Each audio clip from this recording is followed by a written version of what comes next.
Experts say putting electronic devices in the hands of your children can be dangerous. Jacqueline Kovac has the story. Cell phone addiction, it's becoming more common.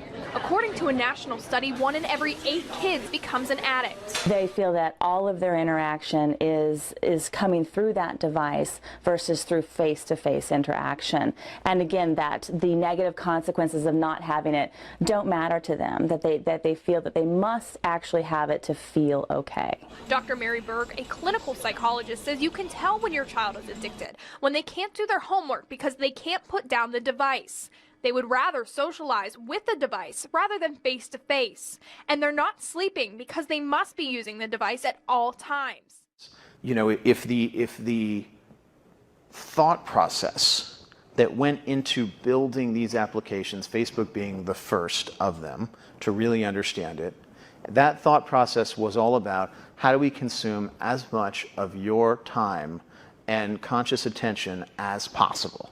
And that means that we need to sort of give you a little dopamine hit every once in a while because someone liked or commented on a photo or a post or whatever.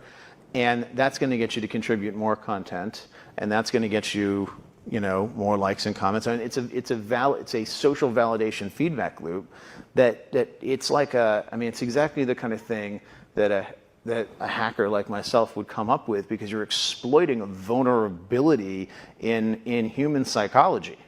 What's happening is, because we're allowing unfettered access to these dopamine-producing devices and media, basically it's becoming hardwired, and what we're seeing is as they grow older, too many kids don't know how to form deep, meaningful relationships.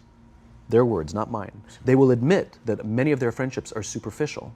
They will admit that their friends, that they don't count on their friends, they don't rely on their friends, they have fun with their friends, but they also know that their friends will cancel on them as something better comes along. Deep, meaningful relationships are not there because they never practice the skill set, and worse, they don't have the coping mechanisms to deal with stress. So when significant stress starts to show up in their lives, they're not turning to a person, they're turning to a device,